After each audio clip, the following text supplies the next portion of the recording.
भगवान श्री वल्लभाचार्य चरण ने, गुरुजी वल्लभाचार्य जी का एक वाक्य है, वे कहते हैं वृत्त्यर्थम नैव युंजीत प्राण कंठगतैरपि।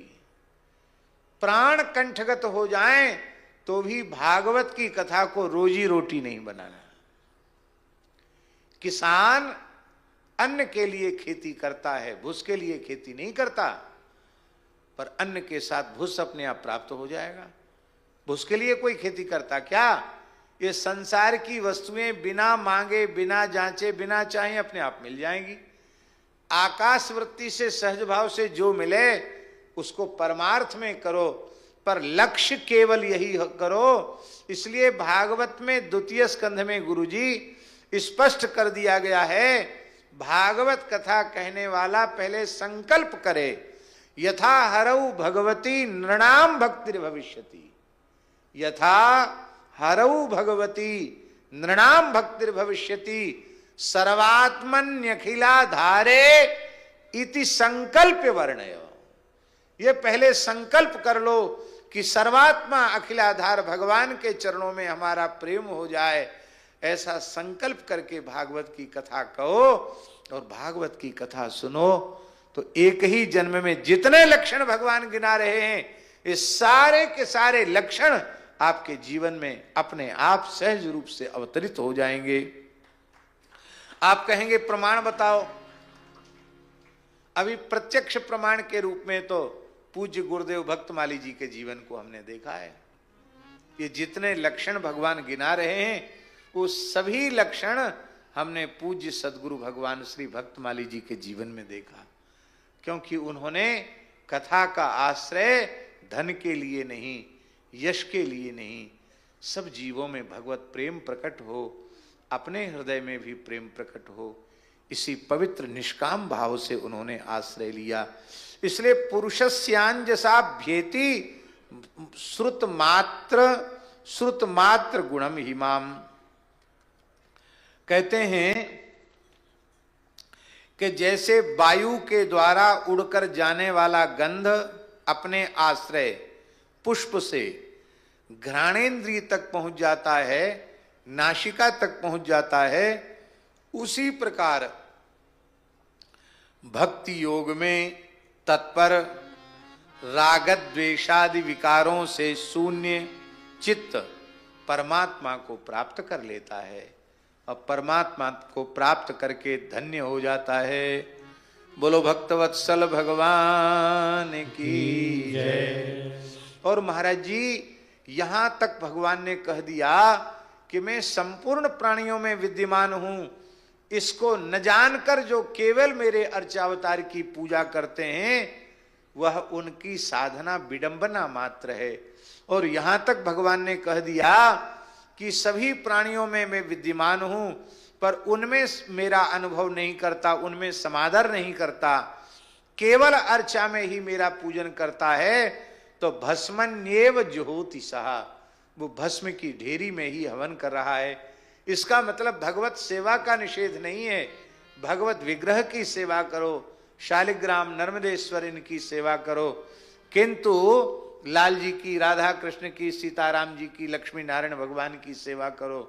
पर अनुभव करो, हम जिनकी सेवा कर रहे हैं वे मेरे सेव्य प्रभु चराचर में विद्यमान हैं, सब में विराजमान हैं। इसे किसी प्राणी से द्वेष नहीं, किसी से बैर नहीं, किसी के प्रति घृणा नहीं, सबके प्रति दया, क्षमा, करुणा और उपकार की भावना रहनी चाहिए।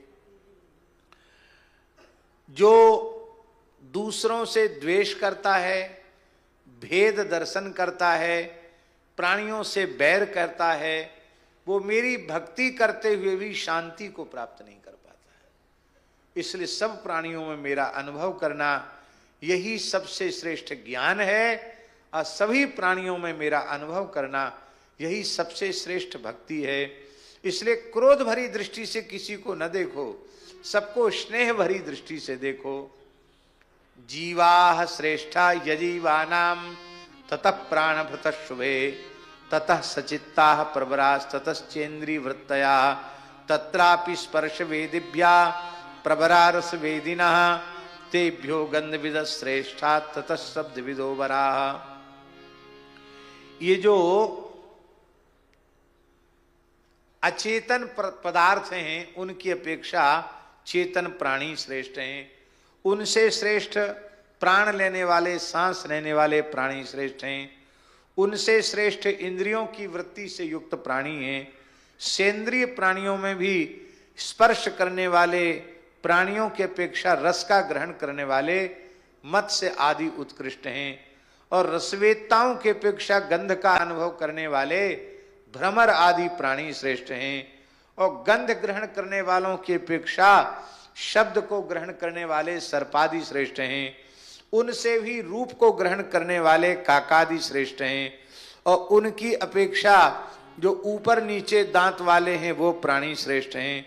उनमें भी बिना पैर वाले श्रेष्ठ हैं। बिना पैर वालों से बहुत पैर वाले श्रेष्ठ हैं। बहुत पैर वालों से 4 पैर वाले श्रेष्ठ हैं। और 4 पैर वालों में से भी श्रेष्ठ 2 पैर वाला मनुष्य है। मनुष्य भगवान की सृष्टि का सबसे श्रेष्ठ प्राणी है। मनुष्य श्रेष्ठ है। मनुष्यों में ततो वर्णास्य चत्वारस्तेषां ब्राह्मण उत्तमा। मनुष्यों में 4 वर्ण हैं, ब्राह्मण क्षत्रिय वैश्य शूद्र। उनमें ब्राह्मण उत्तम है। ब्राह्मणों में जो वेद को जानने वाला वेदज्ञ ब्राह्मण श्रेष्ठ है। वेदज्ञों में भी वेदों का परम तात्पर्य जानने वाला ब्राह्मण श्रेष्ठ है। तात्पर्य जानने वालों में भी जो संशय छेदता है, संदेह को निवृत्त करने वाला वो ब्राह्मण श्रेष्ठ है। और उनसे भी वर्णाश्रमोचित अपने धर्म का निष्काम भाव से पालन करने वाला श्रेष्ठ है। आसक्ति का त्याग और अपने धर्म का निष्काम भाव से पालन करने वाला श्रेष्ठ है। अब अंतिम बात कह रहे हैं। श्रेष्ठता की कक्षा को बढ़ाते बढ़ाते अंतिम कक्षा की बात कह रहे हैं। सबसे श्रेष्ठ कौन है? क्या प्यारा श्लोक है महाराज। सब कुछ न्यौछावर है इस श्लोक के ऊपर। तस्मान मय्यर्पिता शेष क्रियार्थात्मा निरंतरः मय्यर्पितात्मनः पुंसो मयि संन्यस्त कर्मणः न पश्यामि परम भूतम अकर्तुः समदर्शना। क्या प्यारी बात है। जो लोग कर्म और कर्म के अनुष्ठान से जन्य फल, माने गुरुजी क्रिया और क्रिया का फल दोनों को भगवान की प्रसन्नता के लिए ही करते हैं। कोई लौकिक पारलौकिक भोगों की प्राप्ति के लिए नहीं, किसी वस्तु व्यक्ति पदार्थ के लिए नहीं, भगवान की प्रसन्नता के लिए करते हैं। और करने के बाद भगवान को ही समर्पण कर देते हैं। इतना ही नहीं, इस कर्म का साधन जो शरीर है, इंद्रियां हैं, बहिरिंद्रियां, ज्ञानेन्द्रियां, कर्मेंद्रियां और अंतरिंद्रिय।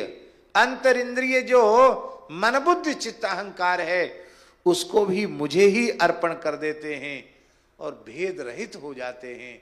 सर्वत्र सभी प्राणियों में मेरा समान रूप से दर्शन करने लग जाते हैं। हे माता जी, उनसे श्रेष्ठ कोई दूसरा नहीं, वो मेरे सबसे श्रेष्ठ हैं। मुझ में चित्त कर्म समर्पण करते अकर्ता समदर्शी पुरुष, अकर्ता समदर्शी पुरुष से बढ़कर के मुझे अपनी सृष्टि में कोई दूसरा प्राणी नहीं दिखाई पड़ता। इसका तात्पर्य है कि इस कोटि के भक्त के साथ भगवान का अभेद हो जाता है। यदि हम ये कहें कि ऐसे भक्त का दर्शन भगवत दर्शन के तुल्य है तो इसमें कोई अतिशयोक्ति या अन्यथोक्ति नहीं है, ये यथार्थोक्ति है। ऐसे शुद्ध भक्त के दर्शन का फल साक्षात भगवत दर्शन है। और यदि इससे आगे हम कहें तो भगवान के दर्शन का भी फल ऐसे विशुद्ध भक्त के दर्शन का फल है। भगवत दर्शन का तही कर फल पुनि दरस तुम्हारा, सहित प्रयाग सुभाग हमारा। महर्षि भरद्वाज कह रहे हैं, हमने निष्काम भाव से जो साधन किए थे उनका फल हे श्री राम लक्ष्मण सीता जी आपके दर्शन के रूप में मिला। लेकिन अब हम सोच रहे थे कि भगवत दर्शन का फल क्या है, तो भरत जी आपका दर्शन करके उसका उत्तर मिल गया। राम जी के दर्शन का फल है, हे भरत आप जैसे निष्काम प्रेमी समदर्शी संत का दर्शन, ये भगवान के दर्शन का भी फल है। बोलो भक्तवत्सल भगवान की जय। हे माताजी, मैंने अष्टांग योग का वर्णन किया, इसमें से एक को भी, एक साधन भी कोई जीव करे तो मुझे प्राप्त कर सकता है। इस प्रकार से भगवान ने काल का भी निरूपण किया, प्रकृति का भी निरूपण किया, और अंत में भगवान ने कहा यद भयात बाति बातो यम सूर्यस्तपति यद भयात, यद भयात वर्षते देवो भगणो भाति यद भयात।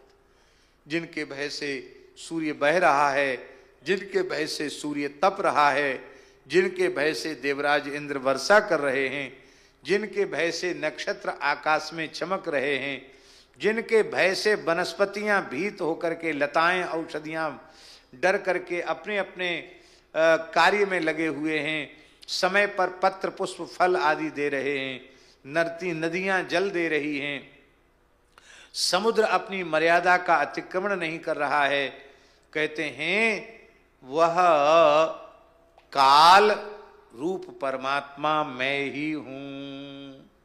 बोलो भक्तवत्सल भगवान की जय। और इस मुझ परमात्मा के, कालात्मा विश्वात्मा परमात्मा के चरणों का आश्रय शरणागति, यही जीव को अभय पद दे सकती है, और कोई दूसरा अभय पद देने में समर्थ नहीं है। अभी 30वें अध्याय में और 31वें अध्याय में बड़ा सुंदर वर्णन है। फिर 32वें अध्याय में धूम्र मार्ग अर्चिरादि मार्ग का वर्णन है, और फिर भक्ति की उत्कृष्टता का वर्णन है, और अंत में भक्ति की उत्कृष्टता का वर्णन करने के बाद भगवान ने अपने प्रवचन को संपन्न किया है। ये जो कथा है 7 दिन तो पूरे हो गए, कम से कम 3-4 दिन की कथा अभी और है, तब होगा कपिलोपाख्यान। जैसे चल रहा है उस विधि से, और यूं तो भागवत के सप्ताह में तो 10-5 मिनट में कपिलोपाख्यान हो जाता है, हम ही कर देते हैं, 2-5 मिनट में हम ही कर देते हैं। लेकिन इस पद्धति से जैसे एक एक श्लोक के भाव का अनुभव करते हुए स्मरण किया जा रहा है, इस पद्धति से अभी कम से कम 3-4 दिन कथा और चले तब कपिलोपाख्यान होगा। और तो देह गेह में आसक्त पुरुष वो अधोगति को प्राप्त होते हैं, इस बात को अच्छी प्रकार से समझना। मनुष्य योनि को प्राप्त जो जीव है उसकी गति क्या है, गर्भ में स्थित जीव कैसी स्तुति करता है उसका वर्णन है। और यहां महाराज जी कपिलोपाख्यान में भगवान ने 3 मार्ग बताए, एक धूम्र मार्ग बताया, एक अर्चिरादि मार्ग बताया, एक तमो मार्ग बताया। देह गेह में आसक्त पुरुषों की अधोगति ये तमो मार्ग है। कर्मकांड के माध्यम से चंद्र मार्ग का आश्रय लेकर के स्वर्गादि लोकों को प्राप्त करना, और क्षीणे पुण्य मर्त्यलोकम विशंति, ये धूम्र मार्ग है। और विशुद्ध ज्ञान का, विशुद्ध भक्ति का जो मार्ग है वो अर्चिरादि मार्ग है। इस अर्चिरादि मार्ग से शुद्ध भक्त, शुद्ध ज्ञानी, शरणागत भक्त भगवान के उस धाम को जाते हैं जिस धाम के संबंध में श्रुति भगवती कह रही है न स पुनरावर्तते, न स पुनरावर्तते। लौट करके फिर वह जीव इस दुख में, संसार चक्र में नहीं आता है। जब कोई जीव अपने देह का त्याग करता है भगवत भक्त, तो तीनों लोकों में उत्सव मनाया जाता है, उसका मरण भी महोत्सव हो जाता है। क्या? मरण शोक नहीं होता, मरण महोत्सव हो जाता है। श्री चैतन्य महाप्रभु जी की परंपरा में, गौड़ीय परंपरा में, गुरु जी विरक्त संतों को जब जल समाधि देते हैं तो जिस दिन जल समाधि होती है उसके ठीक दूसरे दिन एक उत्सव होता है। अब कर्मकांड की दृष्टि से आप देखेंगे तो कहेंगे ये क्या, अभी तो 10 दिन 12 दिन 13 दिन नहीं हुए और ये मालपुआ खाना शुरू कर दिया, ये क्या मतलब हुआ। देखिए बहुत ध्यान से सुने ये बात। चतुर्थ आश्रम की मर्यादा में स्थित जो महानुभाव हैं उनको प्रवृत्ति धर्म में स्थित जीवों के समान सूतक आदि स्पर्श नहीं करता है। अच्युत गोत्रियों को, विरक्तों को, यतियों को सूतक स्पर्श नहीं करता। न जातक सूतक स्पर्श करता है, न मृतक सूतक स्पर्श करता है। और ये सब सूतक आदि की व्यवस्था तब होती है जब अग्निदाह होता है। अग्निदाह होने के बाद फिर संपूर्ण कर्मकांड अनिवार्य हो जाता है। और गृहस्थ पुरुष का अग्निदाह ही होना चाहिए, किंतु चतुर्थाश्रमी का, विरक्त का, साधु सन्यासी वैष्णव का अग्निदाह नहीं होना चाहिए। उपलब्ध न हो जल तो भूमि में शरीर को विराजमान कर देना चाहिए, और नहीं तो उत्तम किसी पवित्र गंगा यमुना आदि नदी के जल में प्रवाह करना चाहिए। हमारे श्री अयोध्या जी में सभी विरक्त संतों को सरयू जल में ही समाधि दी जाती है। हमारे पूज्य गुरुदेव भक्तमाली जी ने स्पष्ट कर दिया था, हमारे शरीर को यमुना जी के जल में ही विसर्जित करना, क्योंकि विरक्तों का कोई कर्मकांड आदि, फिर पिंडदान हो, 10 गात्र हो, ये सब होता नहीं है, इसलिए यही ठीक है। फिर क्या करते हैं, पूरे समय तक षोडशी, जब तक षोडशी महोत्सव नहीं हो जाता तब तक लगातार पाठ पूजन कथा कीर्तन उत्सव महोत्सव होता है। उसमें कोई थोड़ा होता कि सब लोग बैठ के लोग रोएं। क्यों रोएंगे, किसके लिए रोएंगे। तो श्री चैतन्य महाप्रभु की परंपरा में राम जी एक उत्सव होता है, उसका नाम है कांदा महोत्सव। भक्त को कंधा दिया तो उत्सव मनाओ। नामाचार्य श्री हरिदास ठाकुर ने अपने देह का विसर्जन कर दिया तो श्री चैतन्य महाप्रभु उनके देह को लेकर नाचने लगे। स्वयं उनको कंधे पर ले जाकर के उनको समाधिस्थ किया महाप्रभु श्री चैतन्य देव ने, और स्वयं उनका कांधा उत्सव महाप्रभु जी ने किया। अपने जीवन में कभी स्वयं भिक्षा नहीं मांगी, पर पुरी में अपने काशाय उत्तरी को फैला करके भिक्षा मांगी और उससे भंडारा किया, उत्सव किया। आज भी उस परंपरा में, विरक्त संतों की परंपरा में खूब हरिबोल हरिबोल कीर्तन करते हुए यमुना जी में ले जाते हैं, और वहां से लौट के आते हैं तो खूब कीर्तन करते हैं सब भद्र होकर के, और वस्त्र और मालपुआ सबको प्रसाद, कांधा उत्सव दिया, खूब कीर्तन करते, झूम करके कीर्तन करते हैं। और उस कांधा उत्सव के प्रसाद की बड़ी महिमा का वर्णन किया जाता है। अमुक सिद्ध संत भगवान के धाम को गए हैं, उनके उत्सव का प्रसाद है। बोलो भक्तवत्सल भगवान की। यहीं से उत्सव शुरू हो जाता है। जब वह भाग्यशाली जीव, महाराज जी पुराणों में वर्णन है गुरु जी, जब वो भाग्यशाली जीव यमलोक होकर के जाता है, यमलोक होकर सबको जाना पड़ता है क्यों, मार्ग वही है, तो यमराज अपने आसन से उठकर खड़े हो जाते हैं। धर्मराज यमराज अत्यंत सौम्य रूप में दर्शन देते हैं, उनके अर्घ पाद्य आदि निवेदित करते हैं, मधुपर्क देते हैं, आरती उतारते हैं और कहते हैं आपका धरती पर जन्म लेना सफल हुआ, क्योंकि भयंकर यमदंड से मुक्त होकर के आप भगवान के नित्य धाम को जा रहे हैं। और यमराज स्तुति करते हुए उसको स्वर्ग तक ले जाते हैं। स्वर्ग में देवराज इंद्र आदर करते हैं।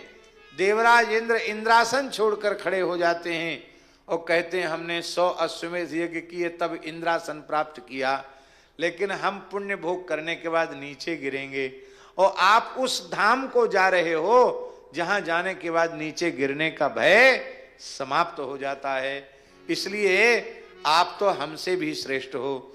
देवराज इंद्र स्तवन करके महरलोक तक उसको ले जाते हैं, और महरलोक निवासी जो प्रजापति हैं वो उनका स्तवन करते हुए कहते हैं भक्त का कि आज हमारा प्रजापतित्व सार्थक हो गया, क्योंकि आप यहां तक आ गए और मेरे लोक का भी अतिक्रमण करके आप भगवान के धाम को जाने वाले हैं। फिर जनलोक में जहां सनकादिक ऋषि निवास करते हैं, वो जनलोकवासी ऋषि वे भी उस भक्त की स्तुति करते हैं गुरु जी कि धन्य हो तुम जनलोक को भी अतिक्रमण करके तपलोक को जाओगे, तपलोक का भी अतिक्रमण करके सत्यलोक को जाओगे, और सत्यलोक का भी अतिक्रमण करके त्रिपाद विभूति भगवान के नित्य वैकुंठ गोलोक साकेत को प्राप्त करोगे, तुम्हारा जीवन धन्य है। तो वे जनलोक के ऋषि तपलोक तक ले जाते हैं, तपलोक के ऋषि सत्यलोक ब्रह्मलोक तक ले जाते हैं, और जब वह जीव ब्रह्मलोक में जाता है तो ब्रह्मा जी भी उठकर उस जीव का आदर करते हैं और उसको प्रेम से गुरुजी अपनी गोद में बिठा लेते हैं और कहते हैं कि ब्रह्मा भगवान ने जो सृष्टि करने की मुझे आज्ञा दी थी आज वह पूर्ण हो गई, क्योंकि मेरी सृष्टि का एक जीव मेरे लोक को भी लांघ करके भगवान के धाम को जाने वाला है। आप ब्रह्म भुवनाल लोका पुनरावर्तिनोर्जुन, ब्रह्मलोक तक जाकर के नीचे आना पड़ेगा, भगवान के धाम में जाने के बाद लौटकर आना नहीं पड़ेगा। ब्रह्मा जी स्तुति करते हैं, और इसके बाद वो जब भगवान के नित्य धाम को जाता है तो सबसे पहले धाम की प्रकृति मंडल की सीमा का जब पूरी तरह अतिक्रमण कर लेता है, स्थूल शरीर यहीं नष्ट हो जाता है, कारण सूक्ष्म शरीर जाते हैं। पर जैसे ही गुरुजी वह विरजा स्नान करता है, विरजा स्नान, ये यमुना जी ही विरजा हैं गोलोक के बाहर बहने वाली, श्री सरयू जी ही विरजा हैं साकेत के बाहर बहने वाली। इन विरजा में जब वह स्नान करता है जीव, तो गुरुजी विरजा स्नान करते ही उसका सूक्ष्म और कारण ये दोनों शरीर निवृत्त हो जाते हैं। जब सूक्ष्म और कारण की भी निवृत्ति हो जाती है तब उनकी उपासना भावना के अनुसार उसको सिद्ध देह प्राप्त हो जाती है। अब वो देह चाहेगा तो देह मिलेगी, देह नहीं चाहेगा तो भगवान में लीन होकर मुक्त हो जाएगा, और नहीं तो वो अपनी उपासना भावना के अनुसार भगवान का दास दासी सखा सखी जो कुछ भी भाव भगवान के प्रति रखता है उस भाव के अनुसार उसको पार्षद देह की प्राप्ति हो जाती है। और जब पार्षद देह की प्राप्ति पार्षद स्वरूप से जब वो भगवान के धाम में जाता है तो वैकुंठ से पुष्पों की वर्षा होने लग जाती है, जय जयकार करते हैं भगवान के धाम के निवासी, और वहां महाराज जी 2 का दर्शन होता है।